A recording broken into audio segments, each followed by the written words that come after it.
The moment I saw orange paint blazing across my ice fishing cabin's cedar walls, I knew my quiet winter morning had just turned into the worst day of the year. My name is Nathan Norwood, and I have lived on the edge of Lake Minnetonka, Minnesota, for the past 15 years. I built my ice fishing cabin with my own two hands back in 2018, a modest 12 by 16-foot structure that sat about 30 feet from the shoreline on my property.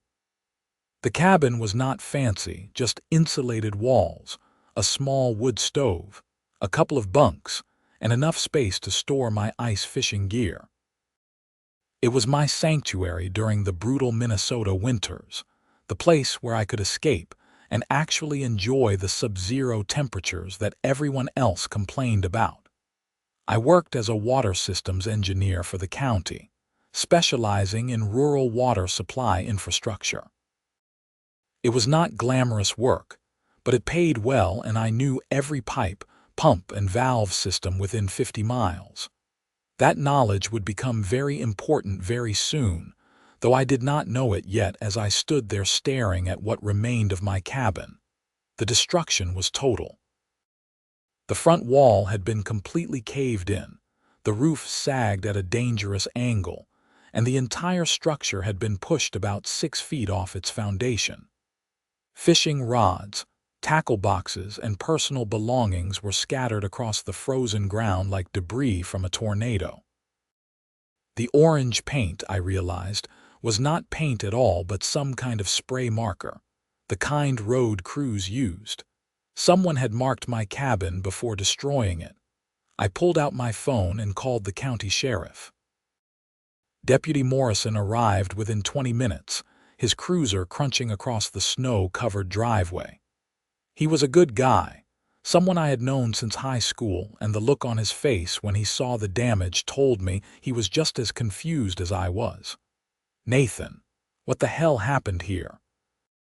Morrison asked, stepping carefully around the wreckage. "I was hoping you could tell me," I said. "I came out this morning to check my tip-ups and found it like this. Looks like someone hit it with heavy equipment." Morrison walked the perimeter, taking photos with his camera. He knelt down near the deepest tracks in the snow, following them with his eyes back toward the main road. "These are definitely plow tracks. Big ones too, probably from a truck-mounted unit. You have any disputes with the county road crew?" "None. I know most of those guys. We get along fine." "What about neighbors?" I thought about that. My property was somewhat isolated, sitting on 5 acres at the end of Lakeshore Drive. The nearest houses belonged to the Ridgeview Estates development, a cluster of oversized McMansions that had been built about 3 years ago. The development had its own homeowners association, something I had carefully avoided by buying my land before they started buying up parcels. My property was technically within their geographic area, but not part of their association, a fact that had caused some friction over the years. "There is an HOA next door," I said carefully. "Ridgeview Estates. Their president, Brenda Keller, has tried to get me to join a few times. I have always declined." Morrison nodded, still examining the tracks. "Any bad blood there?" "Nothing major. She complains about my cabin being an eyesore sometimes. Says it brings down property values. I always figured she was just being difficult." "Well, someone with a plow truck did this, and it was not an accident. These tracks show multiple passes. This was deliberate." Morrison stood up, brushing snow from his knees. "I will file a report and start asking around. In the meantime, document everything. Take photos, make a list of damaged property, get repair estimates. If this turns into a criminal case, you will need all of that." After Morrison left, I spent the next 2 hours photographing the damage from every angle and trying to salvage what I could from inside. Most of my expensive fishing equipment was destroyed. The custom ice auger I had bought just last year was bent beyond repair, and my grandfather's old tackle box had been crushed. I felt a cold rage building in my chest, the kind that made my hands shake. I was loading broken pieces into my truck when I heard a vehicle approaching. A white Lexus SUV pulled up, so clean it practically glowed against the dirty snow. The driver's side door opened and out stepped Brenda Keller, president of the Ridgeview Estates Homeowners Association. Brenda was exactly what you would picture when you heard the word Karen. She was probably in her early 50s, with that specific haircut that screamed, "I want to speak to the manager," blonde highlights that were just a shade too bright, and designer sunglasses despite the overcast sky. She wore a white puffy jacket that probably cost more than my monthly mortgage payment and boots that had clearly never seen actual work. "Nathan," she called out, her voice carrying that false cheerfulness that made my teeth hurt. "I heard there was some excitement over here this morning." I straightened up, holding a shattered fishing rod in my hand. "Excitement? Is that what we are calling it?" She picked her way across the snow, careful to avoid getting her boots dirty. When she got close enough to see the full extent of the damage, she put a hand to her chest in an exaggerated gesture of surprise. "Oh my goodness! What happened to your little shed? It is a cabin, not a shed, and someone destroyed it with a plow truck." "How terrible," Brenda said, though her tone suggested she found it anything but terrible. "Do you know who did it?" "Not yet. The sheriff is investigating." She looked at the wreckage, tilting her head like she was examining a piece of modern art. "You know, Nathan, this might actually be a blessing in disguise. That structure was quite old and honestly, it was not exactly in keeping with the aesthetic standards of the neighborhood. Perhaps this is an opportunity to clear the space and do some proper landscaping. I know an excellent company that could help." The rage that had been simmering in my chest suddenly flared white hot. "Are you seriously suggesting I should be grateful someone destroyed my property?" "Oh, I am not suggesting anything," Brenda said quickly, raising her hands. "I am just saying that every cloud has a silver lining. And speaking of the property, I wanted to remind you that we have been trying to get you to join the Ridgeview Estates HOA for years now. Your parcel really should be part of our community. We could help with situations like this, provide resources and guidance. I've told you 100 times, Brenda, my property is not part of your HOA. I bought this land before your development existed. I am not interested in joining, paying your fees, or following your rules." Her smile tightened.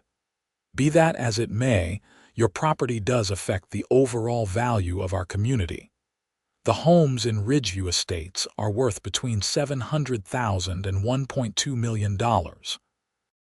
When potential buyers drive past your property and see structures like this cabin, well, it creates concerns. My cabin was perfectly legal and properly maintained, and now it is destroyed, so you should be happy." "I am not happy about anything," Brenda insisted, though I could see the hint of satisfaction in her eyes. "I am simply trying to help you see the bigger picture. The Ridgeview Estates HOA has certain standards, and while your property is not technically within our jurisdiction, we have been working with the county to extend our boundaries. It is possible that very soon you will be required to join anyway." That was news to me. "On what legal grounds?" "The county is considering rezoning this entire area as a planned unit development. If that happens, all properties within the geographic boundaries would fall under our HOA's authority. It is all very above board and legal." I studied her face, looking for any sign that she was bluffing. "When were you planning on telling me about this rezoning?" "There will be public hearings, of course, all very democratic, but I thought I would give you a heads up, neighbor to neighbor. It might be in your best interest to join voluntarily before the rezoning takes effect. We could waive some of the initial fees as a welcoming gesture." I am not joining your HOA, Brenda. Not voluntarily, not by force, not ever. Now if you will excuse me, I have a lot of cleanup to do." She looked at me for a long moment, her smile frozen in place. "Well, I tried. I do hope you figure out who did this terrible thing. I really do. Though between you and me, you might want to consider whether fighting the inevitable is worth the trouble." With that, she turned and picked her way back to her Lexus, driving away without another word.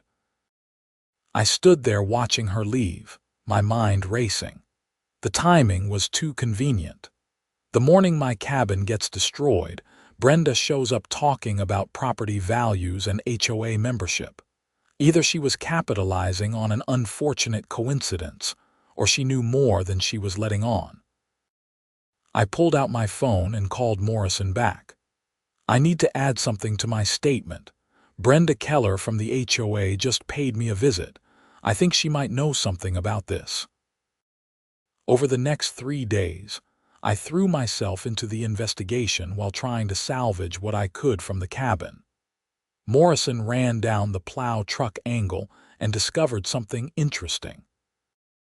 At 6:15 on the morning, my cabin was destroyed. A large pickup truck with a commercial plow attachment had been spotted on the main road leading to my property. A traffic camera had caught a partial plate number. The truck belonged to Superior Snow Removal, a company that held several contracts in the area, including, notably, the snow removal contract for Ridgeview Estates. Morrison brought in the owner, a guy named Frank Patterson, for questioning. Frank was cooperative but clearly nervous. Yes, one of his trucks had been in the area that morning. No, he had not authorized anyone to plow private property. He provided documentation showing that his crews were supposed to be clearing the Ridgeview Estates roads that morning, working from a list provided by the HOA. The driver of the truck was a guy named Dave Simmons, a seasonal employee who had worked for Frank for 2 winters. When Morrison tracked him down, Dave's story was simple and damning. He had received a call at 5:45 that morning from someone identifying themselves as a Ridgeview Estates HOA representative. The caller, a woman, had told him there was an unauthorized structure on HOA property that needed to be removed immediately. She had provided my address and told him the structure was marked with orange spray paint. Dave had driven out, seen the marked cabin, and assumed it was a legitimate job. He had used his plow to push the structure over, thinking he was doing what he had been hired to do. It was only later, when he reported back to his boss, that he realized something was wrong. Morrison asked Dave if he recognized the voice. Dave said it had been a woman, older, very authoritative. The call had come from a blocked number. That was enough for Morrison to get a warrant to pull phone records from the Ridgeview Estates HOA's main number. What he found was interesting. At 5:42 that morning, 3 minutes before Dave received his call, there had been an outgoing call from the HOA office to Superior Snow Removal's emergency line. The call had lasted 2 minutes. Only 2 people had keys to the HOA office and access to the phone system at that hour: Brenda Keller and the HOA secretary, a woman named Patricia Holmes. Morrison brought them both in for questioning. Patricia was in her 60s, a retired school teacher who worked part-time for the HOA doing administrative work. She broke down almost immediately, admitting that Brenda had asked her to make the call. Brenda had told her it was a legitimate removal of an unpermitted structure that was encroaching on HOA property. Patricia, trusting her boss, had made the call without questioning it. Brenda was a different story. She lawyered up immediately, refusing to answer questions without her attorney present. But the evidence was mounting. Morrison discovered that Brenda had personally marked my cabin with orange spray paint the night before, something that was captured on her own social media. She had posted a story on her Instagram account showing her dealing with neighborhood blight, complete with a photo of her holding a spray paint can in front of a dark structure. She had deleted the post, but not before several people had seen it. On the fourth day after the incident, Morrison called me with an update. "We have got enough for an arrest warrant. Brenda Keller is being charged with criminal mischief in the first degree, which is a felony in Minnesota when the damage exceeds $1,000. She is also facing charges of fraud and making false statements. Patricia is cooperating and will likely get a plea deal." I felt a grim satisfaction hearing that. What happens now? Brenda will be arraigned tomorrow. Given the evidence, I expect she will try to plead out. Her lawyer is already making noise about a settlement, which brings me to my next point. You should probably get a lawyer yourself, Nathan. This is going to turn into a civil lawsuit, and you deserve compensation for the damage. I hired an attorney, a sharp woman named Jennifer Rask, who specialized in property disputes. She took one look at my case and practically rubbed her hands together in glee. This is textbook intentional destruction of property. You are looking at compensation for the cabin itself, all destroyed personal property, punitive damages, and legal fees. If I were you, I would be thinking about a settlement in the six-figure range. But I was not thinking about money. I was thinking about leverage. You see, there was something about my property that Brenda and the rest of the Ridgeview Estates HOA did not know. Something that was about to become very relevant. My property did not just sit on the edge of Lake Minnetonka. It also sat on top of the Lakeview Aquifer, a substantial underground water source that supplied water to a significant portion of the area. And through a quirk of history and geology, the primary access point to that aquifer, the wellhead that supplied water to Ridgeview Estates and 3 other developments, was located on my property. I had inherited this arrangement when I bought the land.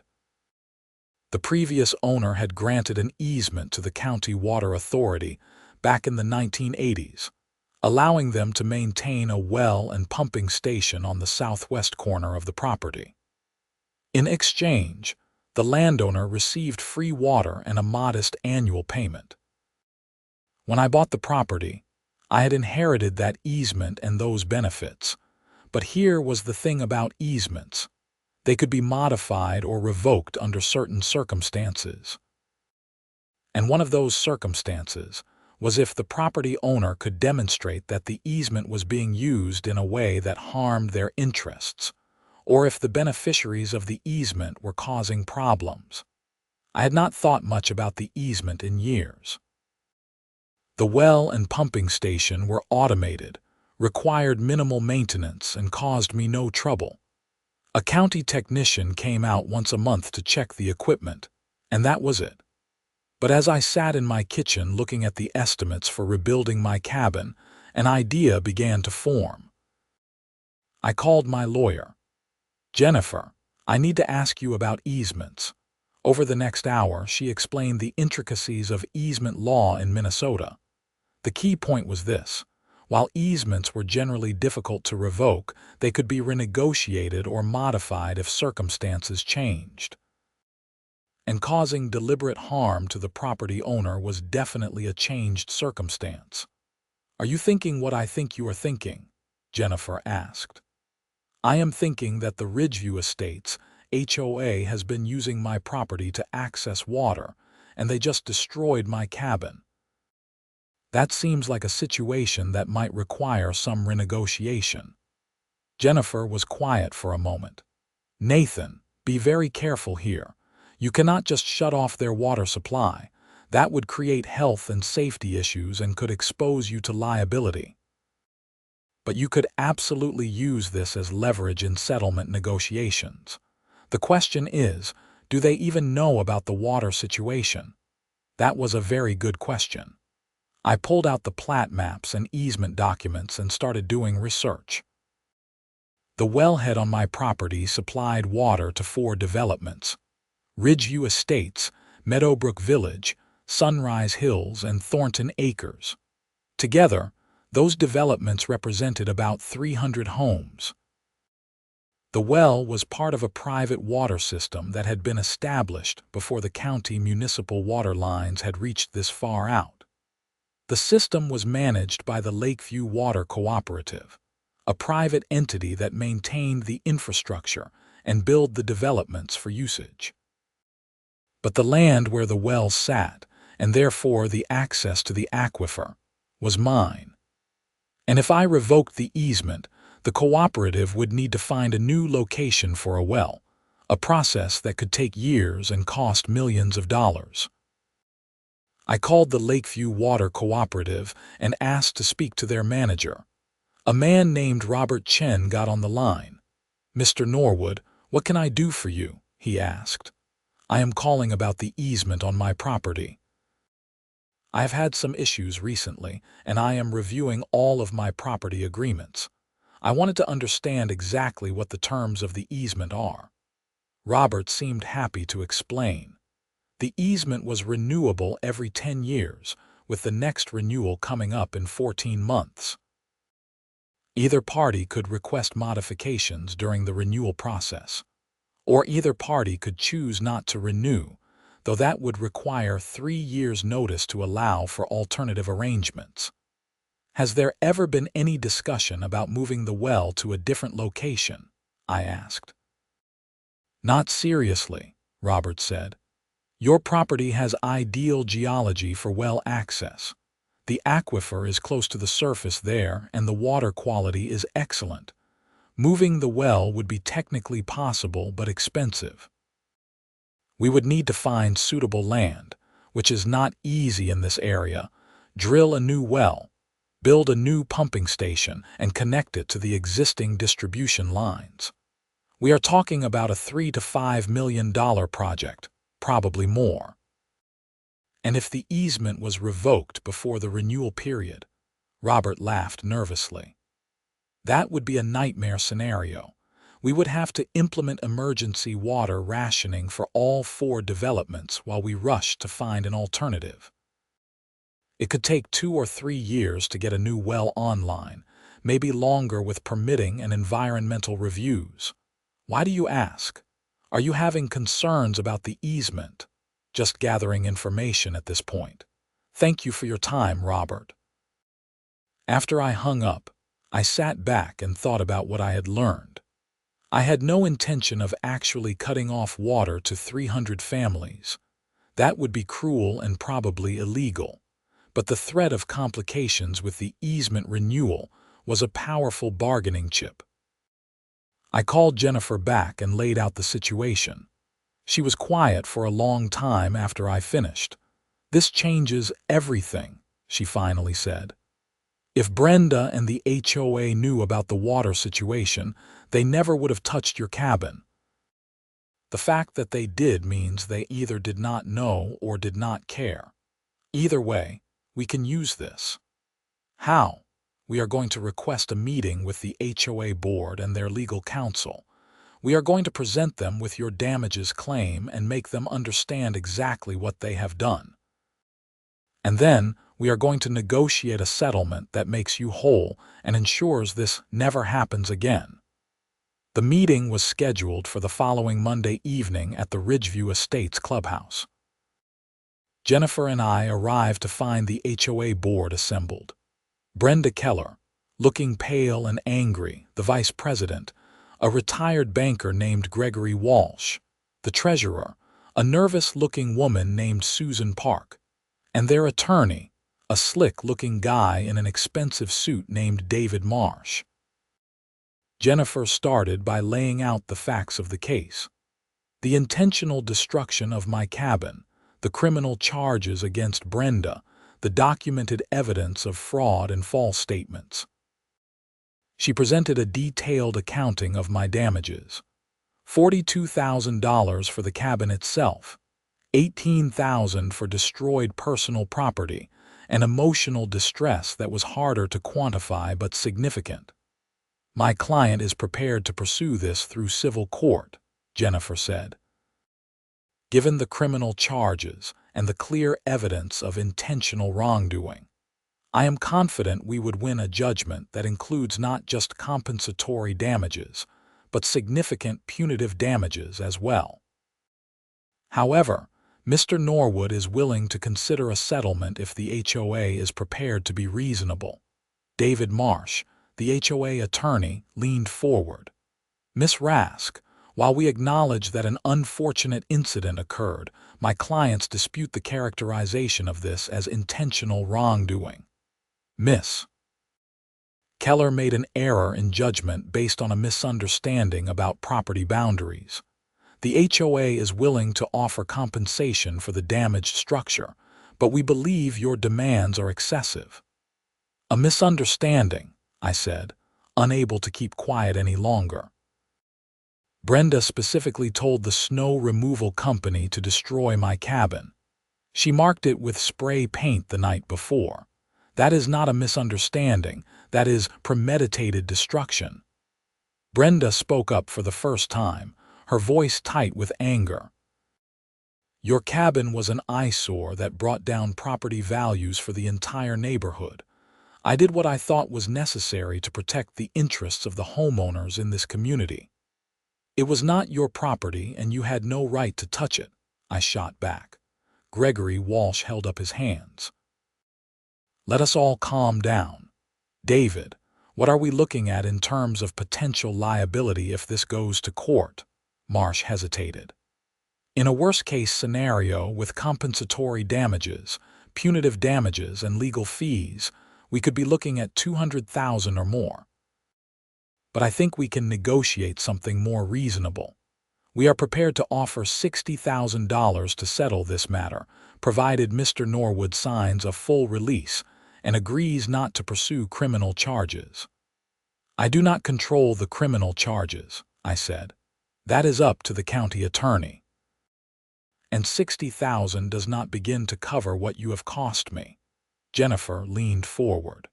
There is another issue we need to discuss. My client has been reviewing all of his property agreements in light of this incident. He has become aware that there is a water well easement on his property that serves this development and several others. The room went very quiet. I watched as the color drained from David Marsh's face. The what? Susan Park asked. There is a wellhead on Mr. Norwood's property that supplies water to Ridgeview Estates, Jennifer explained calmly. It is accessed through an easement agreement that comes up for renewal next year. Given the recent difficulties between Mr. Norwood and this HOA, he has concerns about continuing that easement. Gregory Walsh found his voice. You are threatening to cut off our water supply. I am not threatening anything, I said. I am pointing out that there is a business relationship between me and the water cooperative that serves your development. That relationship is based on mutual respect and good faith. When you destroy my property, it undermines that good faith. Brenda exploded. This is extortion. You cannot hold our water supply hostage because of a dispute over a shed. It was a cabin, not a shed. And I am not holding anything hostage. I am simply reviewing my options. The easement renewal requires my cooperation. After what you have done, I am not feeling very cooperative. David Marsh stood up. We need to caucus. Give us 15 minutes. Jennifer and I stepped outside into the cold evening air. Through the clubhouse windows, I could see the HOA board having a heated discussion. Brenda was on her feet, gesturing angrily. Gregory looked like he was about to have a heart attack. David Marsh was on his phone, presumably calling someone for advice. How do you think it is going? I asked Jennifer. She allowed herself a small smile. I think they are realizing they made a very expensive mistake. After 20 minutes, we were called back inside. The atmosphere had changed completely. Brenda sat with her arms crossed, staring at the table. The others looked worried. David Marsh spoke carefully. My clients are prepared to make a revised offer. $150,000 to be paid within 30 days. In exchange, you would agree to a full release of liability and to continue the water easement under its current terms for at least the next 10 years. I looked at Jennifer. She gave me a subtle nod. $175,000, I said, plus a written apology from the HOA board to be posted in the community newsletter, and Brenda Keller resigns as HOA president effective immediately. That is outrageous, Brenda started to say, but Gregory cut her off. Brenda, be quiet. David, can we make this happen? The attorney looked grim. The HOA has insurance that should cover most of this, and frankly, given the alternative, I think it is a reasonable resolution, but Miss Keller's resignation is not something we can force. I will resign, Brenda said suddenly. Everyone turned to look at her. Her face was red and her eyes were bright with angry tears. Fine, I will resign, but I want it on the record that I was trying to protect this community. That cabin was a blight, and everyone here knows it, even if they are too cowardly to say so now. Your resignation is accepted, Gregory said quietly. David, draw up the settlement agreement. Let us get this done. The settlement was finalized within 2 weeks. I received a check for $175,000. Brenda Keller resigned from the HOA board, and a carefully worded apology appeared in the Ridgeview Estates community newsletter. The criminal charges against Brenda proceeded separately. She eventually pleaded guilty to criminal mischief and fraud, receiving 2 years of probation and an order to pay restitution. But the story did not end there. With the settlement money, I rebuilt my ice fishing cabin, this time even better than before. I hired a professional architect who designed a beautiful structure that was still functional for fishing but also aesthetically pleasing. It had proper insulation, a metal roof, and cedar siding that would weather beautifully over time. I made sure to get every permit, every inspection, every approval that existed. The new cabin was absolutely, unquestionably legal and proper. When it was finished in late November, I invited Deputy Morrison out to see it. He walked around it, admiring the craftsmanship. This is really nice, Nathan. Way better than the old one. Thanks. I figured if I was going to rebuild, I might as well do it right. Have you had any more trouble with the HOA? Not a peep. Brenda is gone and Gregory Walsh is the new president. He seems like a reasonable guy. We have actually had a few friendly conversations. Morrison nodded. Sometimes it just takes removing the one bad apple. Hey, you still planning to renew that water easement? Of course. I was never actually going to pull their water access. That would hurt innocent people. I just needed them to understand that actions have consequences. Winter came early that year, and by mid-December the lake had a solid layer of ice. I spent my weekends in my new cabin, fishing for crappie and northern pike, enjoying the peace and quiet. Occasionally, I would see people from Ridgeview Estates walking by, and they would wave.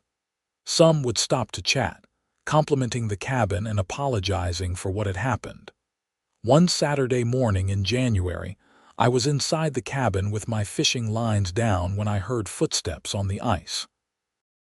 I looked out to see Gregory Walsh approaching, dressed in expensive winter gear that probably came from an outdoor boutique rather than a real sporting goods store. Nathan, hope I am not interrupting, he called out. I opened the door. Not at all. What brings you out here? I wanted to talk to you, actually. Mind if I come in? I waved him inside. The cabin was warm from the wood stove and Gregory looked around appreciatively. Wow, this is really something. Much nicer than I expected. Thanks. Can I get you some coffee? That would be great. I poured us both cups from my thermos and we sat down on the benches. Gregory warmed his hands on the mug. I wanted to apologize personally for what happened. I was on the board when Brenda did what she did, and I should have stopped it. I knew she had become fixated on your cabin, but I did not think she would actually do something like that. You were not the one who made the call, I said. No, but I was part of a culture that let her think she could get away with it. The HOA had become too focused on property values and appearances, and not enough on being good neighbors. I am trying to change that. I appreciate that. Gregory took a sip of coffee. I also wanted to talk to you about the water easement. I did some research after our settlement meeting, and I realized just how dependent our community is on that well on your property. It made me understand why you brought it up the way you did. I never intended to actually revoke it, I said. I just needed leverage. I understand. But it made me think about the situation from your perspective. You are providing access to a crucial resource, and we were treating you like a problem to be solved. That is not right. So I talked to the water cooperative and we want to propose something. I raised an eyebrows. What kind of proposal? Right now, you get free water and about $500 a year for the easement. That was set up decades ago and never adjusted for inflation or changing property values. We want to offer you a new agreement. $10,000 annually, adjusted for inflation each year, for a guaranteed 20-year easement. It would give us security and stability, and it would properly compensate you for the value you are providing. I was stunned. $10,000 a year was real money. That is very generous. It is fair, Gregory corrected. And honestly, it is cheap compared to what it would cost to relocate the well. Plus, it would formalize a good relationship instead of just hoping nothing goes wrong. What do you think? I thought about it. A guaranteed income for 20 years, plus the security of knowing the HOA would think twice before bothering me again. I think that sounds reasonable. Let me talk to my lawyer and make sure the terms make sense, but in principle, I am interested. Excellent. I will have David draw up a proposal. And Nathan, again, I am really sorry about all of this. You deserved better. We shook hands, and Gregory headed back across the ice toward the development. I watched him go, thinking about how strange life could be. 4 months ago, I had been furious about a destroyed cabin and ready for war. Now I was sitting in a better cabin than before, with a settlement that had paid for the construction, and then some, and a new easement deal that would provide steady income for decades. The criminal case against Brenda concluded in February. She appeared before Judge Catherine Morrison, no relation to Deputy Morrison, for sentencing. I attended the hearing, sitting in the gallery with Jennifer. Brenda's lawyer made an impassioned plea for leniency, talking about her years of community service and her previously clean record. Brenda herself gave a statement, apologizing for her actions and claiming she had let her devotion to the community cloud her judgment. Judge Morrison was not impressed. Miss Keller, you held a position of trust in your community. Instead of using that position responsibly, you used it to orchestrate the destruction of someone else's property. You lied to contractors, you deceived your own secretary, and you showed no remorse until you were caught. This was not a momentary lapse in judgment. This was a calculated act of vandalism. The judge sentenced Brenda to 2 years of probation, 200 hours of community service, and ordered her to pay restitution of $10,000 directly to me, separate from the HOA settlement. Brenda took the sentence stone-faced, though I could see her hands shaking. As we left the courthouse, a reporter from the local paper approached me. The story had gotten some attention in the community and she wanted to ask me some questions. "Mr. Norwood, how do you feel about the sentence?" she asked. "I think it is fair," I said. "This was never about revenge. It was about making sure people understand that you cannot just destroy someone else's property, because you do not like how it looks. There are rumors that you threatened to cut off the water supply to Ridgeview Estates. Is that true? I chose my words carefully. I never threatened anything. I simply made sure the HOA understood the full nature of our business relationship. Sometimes people need a reminder that their actions have consequences beyond what they immediately see. You have any advice for other homeowners who might be in conflict with their HOAs? Document everything. Know your rights. Get good legal advice. And do not let anyone bully you just because they have a fancy title. HOAs serve an important function when they are run properly, but they are not above the law. The story ran the next day with the headline, "Ice Fishing Cabin Dispute Ends with HOA President's Conviction." It got picked up by a few regional papers and even made it onto a couple of national news websites. For a few weeks, I got calls from reporters and even a producer from a cable TV show about property disputes. I declined most of them. I had never wanted to be famous. I just wanted to be left alone to fish. Spring came eventually, as it always does in Minnesota. The ice melted. The cabin became just a cabin on the shore rather than a base for ice fishing, and life returned to normal. I used it as a general lakeside retreat, a place to read and relax and occasionally fish from the dock I built nearby. The new easement agreement was finalized in April.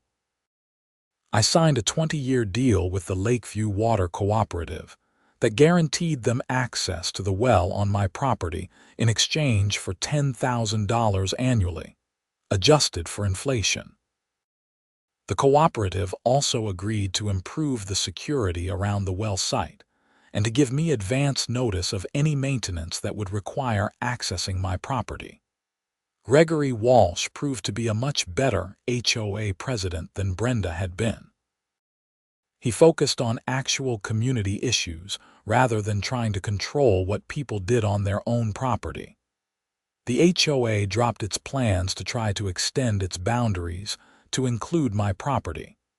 They seemed to have learned that trying to force people into compliance was a recipe for disaster. I ran into Patricia Holmes, the former HOA secretary, at the grocery store one day in May. She approached me hesitantly, clearly nervous about how I would react. "Mr. Norwood, I just wanted to say again how sorry I am for my part in what happened. I should have questioned what Brenda was asking me to do. You were lied to," I said. "I do not hold it against you. That is kind of you. I resigned from the HOA after everything came out. I could not keep working there after what happened. What are you doing now?" "I am doing bookkeeping for a few small businesses. It is actually better than the HOA work, less drama," she smiled weakly. "I hope you are enjoying your new cabin." "I am. Thank you for asking." As she walked away, I reflected on how the situation had touched so many lives. Patricia had lost a job she had held for 5 years. Brenda had a criminal record and had been essentially ostracized from the community she had tried so hard to control. Dave Simmons, the plow driver, had quit his job with Superior Snow Removal, too traumatized by his unwitting role in the destruction to continue.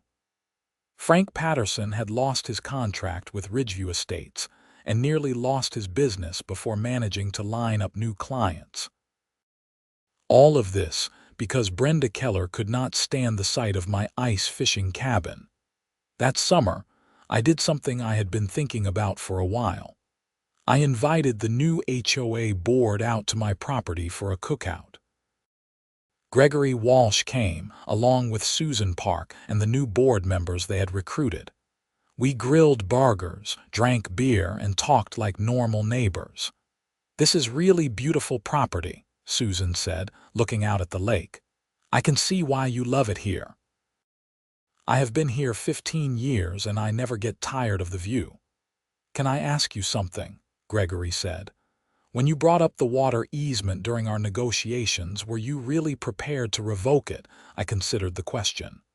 "Honestly," I do not know.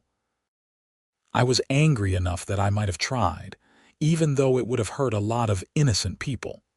But I think what I really wanted was for you all to understand that my property matters too, that I was not just some obstacle to your perfect neighborhood.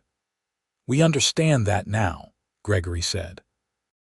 And I hope we have shown that through our actions. The new easement agreement, the settlement, the apology, we screwed up and we owned it. You did, I agreed, and I appreciate that. One of the new board members, a woman named Rachel, spoke up. I moved to Ridgeview Estates right after all of this happened. When I was looking at houses, I actually saw your cabin from the road and thought it was charming. I could not believe it when I heard what the previous HOA president had done. Not everyone shares your aesthetic, I said with a smile. Maybe not, but that is what makes neighborhoods interesting. If everything looks exactly the same, it gets boring. As the evening wound down and my guests headed home, I stood by the lake watching the sun set. The new cabin stood behind me, solid and well built. In my bank account was the settlement money that I had not yet touched, saving it for retirement or maybe for a bigger boat. In my mailbox would soon be the first quarterly payment from the easement agreement, passive income that would continue for the next 2 decades. But more than any of that, I had something valuable: peace. The war with the HOA was over, ended not with ongoing bitterness but with mutual understanding. I had stood up for my rights, made them understand they could not push me around, and then been gracious enough to work with them once they started acting reasonably. That fall, as ice fishing season approached again, I prepared my new cabin with supplies and equipment. Some of the gear was new, bought with the settlement money. Some was salvaged from the original cabin, items that had survived the destruction. My grandfather's tackle box had been crushed beyond repair, but I had saved the lures that were inside, transferring them to a new box. Every time I opened it, I thought of him and the lessons he had taught me about standing your ground and treating people fairly. On the first properly cold day in December, I walked out onto the newly frozen lake and drilled my first hole of the season. The ice was thick enough to be safe but new enough to be crystal clear. I could see down into the dark water below, watching for the shadows of fish passing by. As I sat in my cabin waiting for a bite, I heard voices outside. A group of people from Ridgeview Estates were walking across the ice, bundled up against the cold. One of them waved at me. I waved back. A few minutes later, there was a knock on my cabin door. I opened it to find a man about my age holding an ice auger. "Hey, I am Tom from Ridgeview," he said. "Some of us were thinking about doing some ice fishing. Is it okay if we set up near here? We are all new to this and we figured you might have some advice." I smiled. "Of course. The ice is good from here out to about 200 yards. You will want to drill through about 18 inches. Crappies are running in schools about 15 feet down." "Thanks. We really appreciate it. And hey, nice cabin. Really well built." As Tom and his friends set up their fishing spots, I went back inside and poured myself a cup of coffee from my thermos. Through the window, I could see the Ridgeview Estates residents laughing and joking as they figured out their equipment. One of them was having trouble with his auger, and I made a mental note to go help in a minute. This was how it was supposed to be. Neighbors helping neighbors. People respecting each other's property and rights. An HOA that served its community instead of trying to control it. It had taken a destroyed cabin, criminal charges, and the threat of losing their water supply to get here. But we had gotten here, and that was what mattered. I finished my coffee and headed out onto the ice to help the newcomers with their fishing setup. As I showed Tom how to properly set his tip-ups, I thought about how strange life could be. 6 months ago, I had been at war with these people. Now I was teaching them how to fish. Brenda Keller never came back to Ridgeview Estates. I heard through the neighborhood grapevine that she had moved to Arizona, wanting to start fresh somewhere where nobody knew about her conviction. Her house sold quickly. The new owners were a young couple with two small children who waved every time they drove past my property. Patricia Holmes found peace in her new career, doing bookkeeping for local businesses. She was good at it and quickly built up a roster of satisfied clients. We would occasionally run into each other around town and exchange pleasantries. The awkwardness of what had happened gradually faded into the past. Dave Simmons, the Plow driver, eventually found work with a landscaping company. He stopped by my property once, about a year after the incident, to apologize in person. I told him I understood he had been deceived and held no grudge. He thanked me with tears in his eyes and we shook hands. Sometimes people need that closure, that explicit forgiveness to move on. Frank Patterson, owner of Superior Snow Removal, managed to rebuild his business after losing the Ridgeview Estates contract. Ironically, he ended up getting more contracts in other developments, growing larger than he had been before. We crossed paths at a Chamber of Commerce meeting, and he thanked me for not including his company in my lawsuit. I told him I understood that he had been a victim of Brenda's scheme just as much as I had been. The Lakeview Water Cooperative continued to operate the well on my property without incident. The $10,000 annual payment arrived like clockwork every quarter. Robert Chen, the cooperative manager, would stop by occasionally to check on the equipment, and we would chat about water quality and system maintenance. It was a boring, functional business relationship, exactly as it should be. Judge Catherine Morrison retired from the bench 2 years after sentencing Brenda, completing a distinguished 30-year career. In her retirement speech, she mentioned that one of the things she would remember most was reminding people in positions of authority that power comes with responsibility. I like to think she was talking, at least in part, about the case. Deputy Morrison, who had investigated the original destruction and helped build the case against Brenda, made sergeant a year later. We would occasionally meet for lunch at a diner in town, and he would joke that my case had been the most interesting one he had worked in years. Most of his job was traffic accidents and domestic disputes. A criminal HOA president had been a nice change of pace. Jennifer Rask, my attorney, used the case as a teaching example when she spoke at legal conferences about property rights and HOA overreach. She would always ask my permission before sharing the details, and I always said yes. If my experience could help other people stand up to unreasonable HOAs, that was a good thing. The case even led to some changes at the county level. The county attorney's office started paying more attention to complaints about HOAs, recognizing that they could sometimes cross the line from community governance into harassment, or worse. A few other HOAs in the area were investigated for various violations, and several board members were forced to resign. It was a small ripple effect, but a positive one. As for me, I continued my quiet life on the edge of Lake Minnetonka. I went to work at the county water department, came home to my peaceful property, and spent my weekends fishing or working on small projects around the house. The new cabin became a gathering place for friends and family, a spot where we could escape the busy world and just enjoy the simple pleasure of being near the water. My niece visited one summer and asked me to tell her the story of what had happened.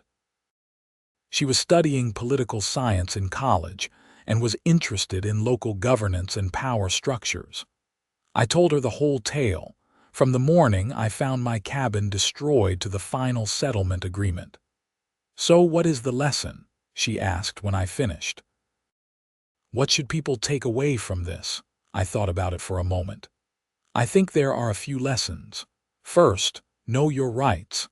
I would not have been able to fight back if I had not understood property law and easement agreements. Second, document everything. The evidence Morrison collected was what made the criminal case possible. Third, be strategic. I did not just lash out emotionally. I thought about what leverage I had and used it carefully. "What about the water thing?" she asked. "Were you really going to cut off their water?" "No," I admitted. That would have been wrong, but the threat of complications with the easement was enough to make them take me seriously. Sometimes you need to make people understand the full consequences of their actions. It sounds like you handled it perfectly. "I made some mistakes along the way," I said. I probably could have been more diplomatic in my early conversations with Brenda. Maybe if I had tried harder to find common ground, none of this would have happened. Or maybe some people are just determined to cause problems and you cannot avoid it. She was probably right. Some conflicts are inevitable, no matter how careful you are. The important thing is how you handle them when they arise. 3 years after the cabin was destroyed, I attended the Ridgeview Estate's annual meeting as a guest of Gregory Walsh. He had invited me to speak about the water cooperative and answer any questions the residents might have about their water supply. It was a gesture of transparency and community building, and I appreciated it. Standing in front of about 50 homeowners, I explained how the well on my property worked, how the aquifer was monitored for quality and sustainability, and what the long-term outlook was for the water supply. I took questions about everything from water pressure to emergency backup plans. One resident, an elderly man named Robert, raised his hand. "I want to thank you for working with us on the easement agreement. I know we have not always been good neighbors, and you would have been within your rights to make things difficult. We all live in this community together," I said. "It is in everyone's interest to get along and work cooperatively. The mistakes of the past are behind us. What matters is how we move forward." There was a round of applause. As I sat down, Gregory leaned over and whispered, "You should run for the board. We could use someone with your common sense." I laughed and shook my head. "No thanks. I am happy just being a neighbor." And I was. The quiet life I had built was exactly what I wanted. No drama, no power struggles, just fishing and working and enjoying my property in peace. The cabin stood as a reminder that sometimes you have to fight for what is yours, but also that reconciliation is possible when people are willing to be reasonable. On the 5-year anniversary of the destruction, I invited Deputy Morrison, Jennifer Rask, and Gregory Walsh out to the cabin for a small commemoration. We stood on the shore of the lake, looking at the solid structure that had been built from the ashes of the old one. "You know what is funny?" Morrison said. "If Brenda had just left you alone, none of this would have happened. She would still be HOA president, you would still have your old cabin, and nobody would be talking about water easements." "Some people cannot help themselves," Jennifer said. "They see something they do not like and they have to control it. Consequences be damned." "I wonder how she is doing in Arizona," I mused.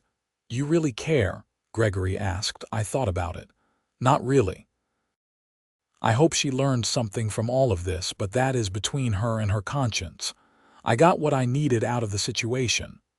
"What did you need?" Morrison asked. "Justice, compensation, and ultimately peace."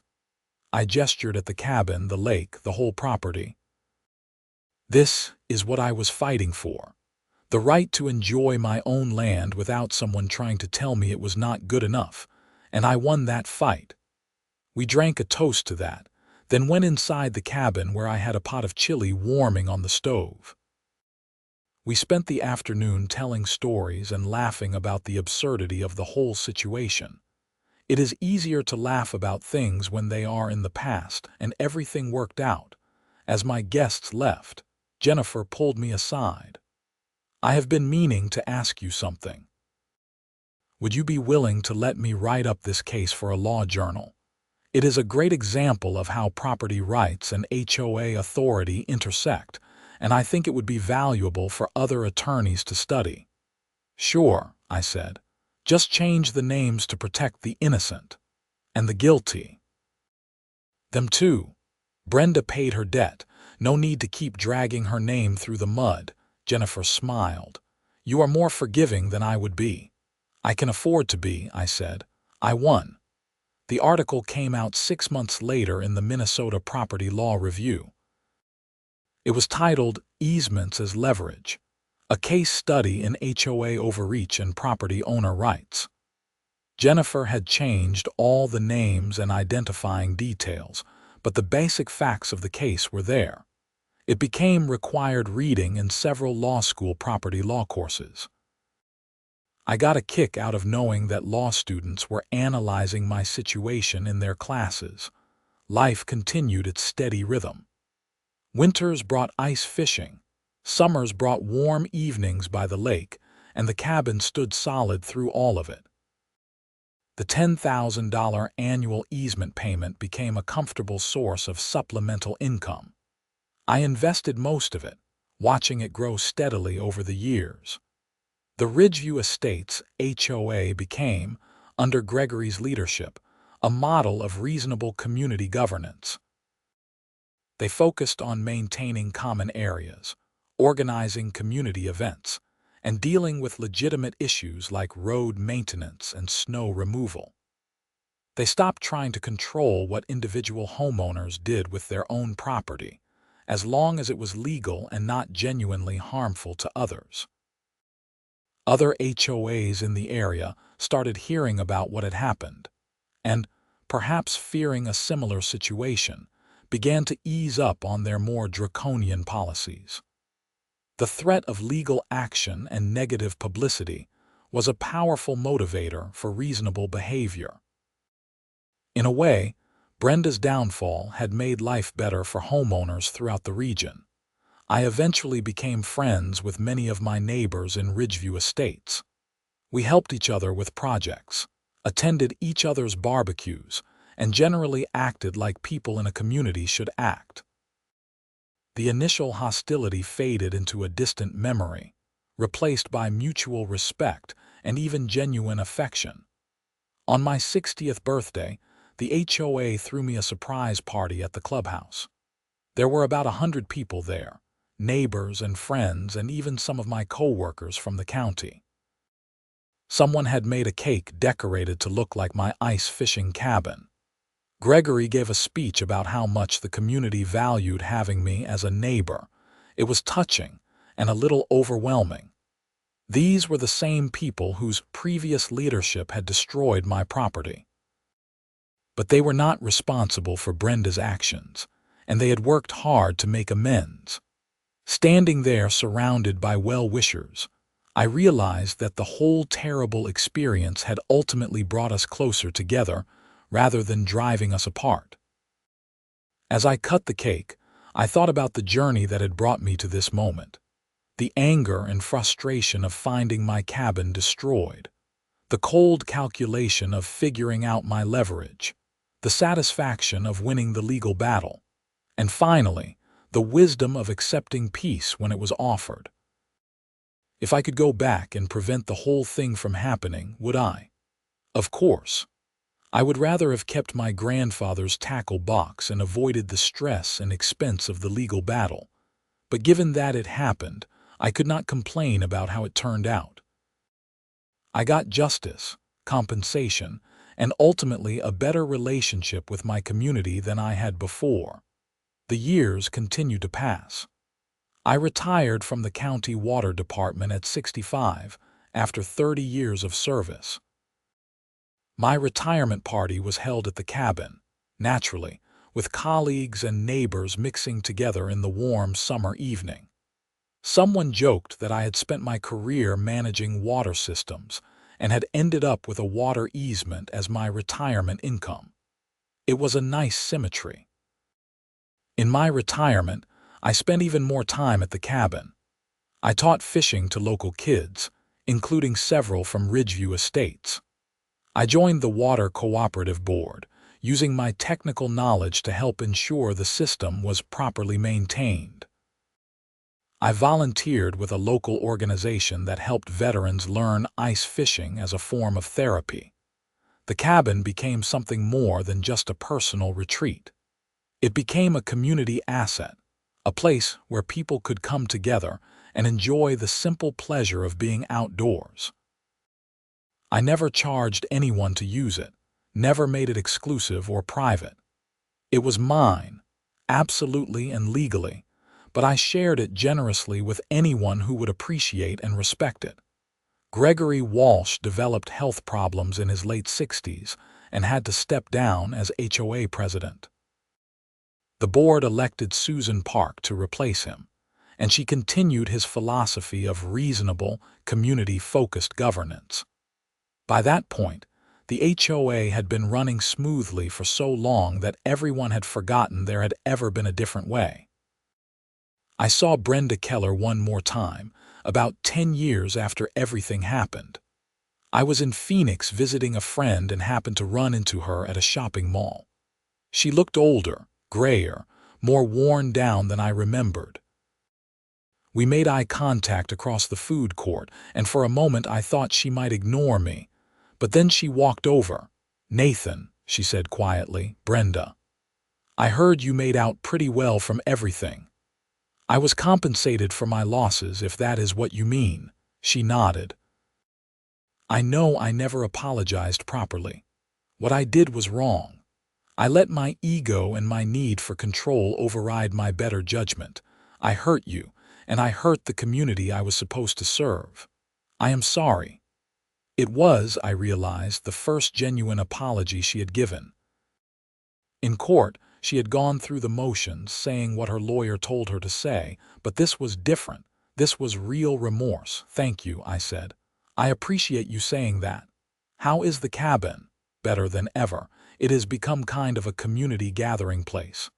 She smiled sadly. "That is ironic. I destroyed it because I thought it was hurting the community, and now it is bringing people together. Things do not always work out the way we expect. No, they do not."